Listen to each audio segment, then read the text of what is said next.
Grand Rising Garden family, welcome back into the sanctuary. Today we step into episode 8 of our reading through the first book of Adam and Eve. In our recent episodes, we watched Adam and Eve navigate intense emotional collapse and physical limitation outside the garden, confronting the raw realities of the wilderness and learning to trust God in dark places. Today, we enter chapter 21. In this set of scriptures, we watch Adam hit absolute rock bottom on top of a mountain, cry out to God under the unbearable heat of his trials, and receive one of the most powerful promises in the entire book, where God reveals that he will personally bear humanity's suffering. And then we see them build their very first altar of worship. So take a deep breath, settle your posture, align your mind with the I am, and let's read together. Chapter 21. Then Adam and Eve went in search of the garden, and the heat beat like a flame on their faces, and they sweated from the heat, and wept before the Lord. But the place where they wept was nigh unto a high mountain, facing the western gate of the garden. Then Adam threw himself down from the top of that mountain. His face was torn, and his flesh was flayed. Much blood flowed from him, and he was nigh unto death.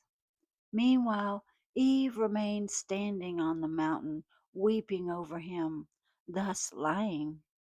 And she said, I wish not to live after him, for all that he did to himself was through me.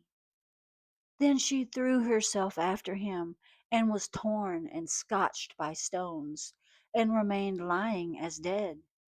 But the merciful God, who looks upon his creatures, looked upon Adam and Eve as they lay dead, and he sent his word unto them, and raised them, and said to Adam, O Adam, all this misery which thou hast wrought upon thyself will not avail against my rule, neither will it alter the covenant of the 5,500 years.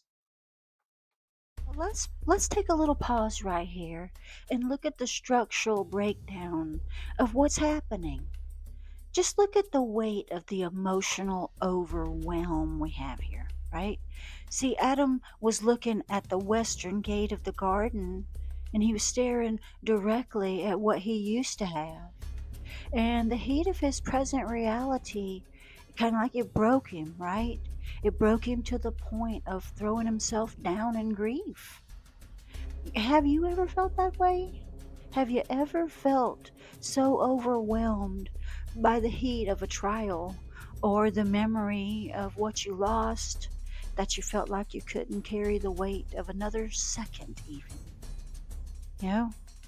And notice that even in Adam's most extreme weakness, right? In that moment that he had that was just like to the extreme, God didn't abandon him.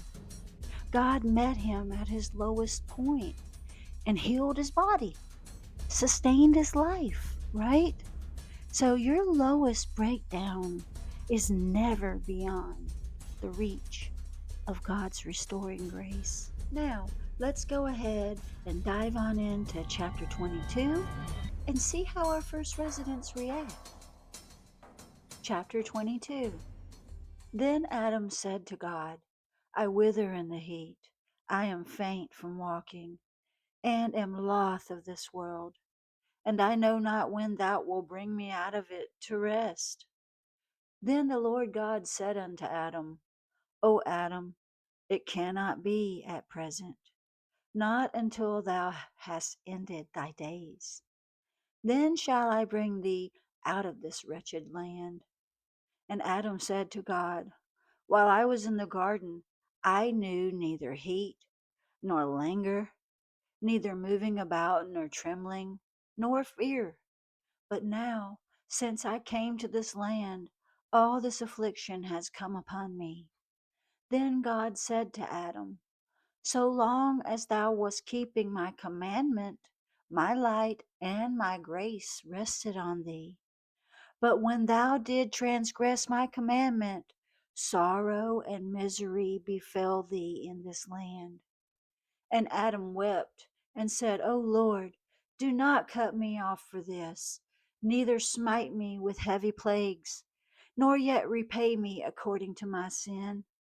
For we of our own will did transgress thy commandment, and forsook thy law, and sought to become gods like unto thee, when Satan the enemy deceived us. Then God said again unto Adam, because thou hast borne fear and trembling in this land, languor and suffering, treading and walking about, going upon this mountain and dying from it, I will take all this upon myself in order to save thee. Chapter 23. First offering made by Adam. Then Adam wept more and said, O God, have mercy on me, so far as to take upon thee that which I will do. But God took his word from Adam and Eve. Then Adam and Eve stood on their feet, and Adam said to Eve, Gird thyself, and I also will gird myself. And she girded herself, as Adam told her.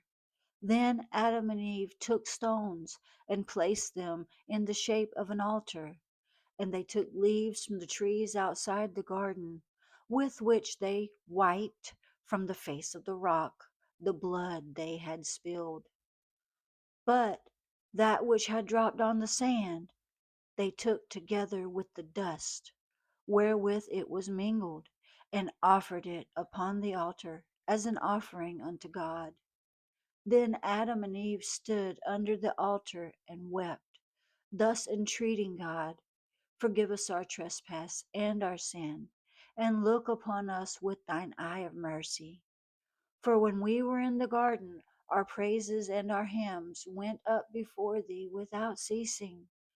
But when we came into this strange land, pure praise was no longer ours, nor righteous prayer, nor understanding hearts, nor sweet thoughts, nor just counsels, nor long discernment, nor upright feelings.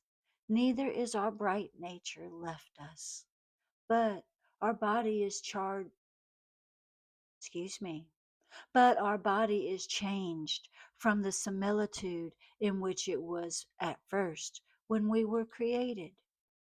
Yet now look upon our blood, which is offered upon these stones, and accepted at our hands, like the praises we used to sing unto thee at first, when in the garden. And Adam began to make more requests to God. Well, all right, tribe.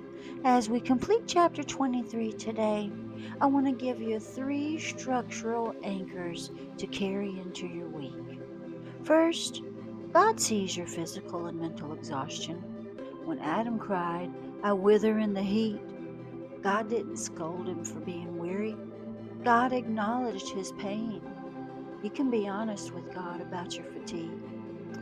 And number 2, the divine promise of redemption. It was long before the cross. God declared right here in chapter 22, I will take all this suffering on myself to save you. Prediction. God never expected you to carry the full weight of the fallen world alone. And number 3, turn your breakdown into an altar. In chapter 23, Adam and Eve didn't stay in despair on the mountain. They gathered themselves, strengthened their hearts, and built an altar. Worship is the bridge from weakness to baseline strength. I want to thank you for reading with me today for episode 8 of the first book of Adam and Eve.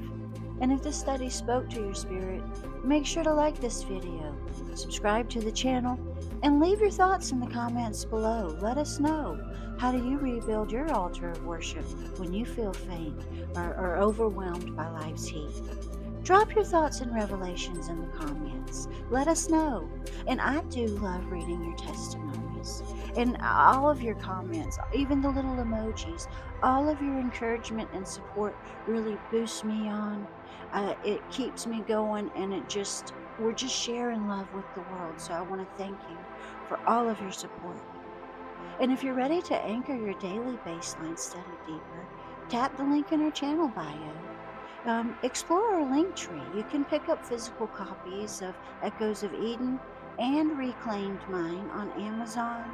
Access our free guides there, right there on the link tree, or you can plant a seed to keep the sanctuary growing. Just remember, the main thing is remember, align your mind with the I am, and I will see you in episode 9. So until next time, dear friends, I'm sending you peace, love, and blessings.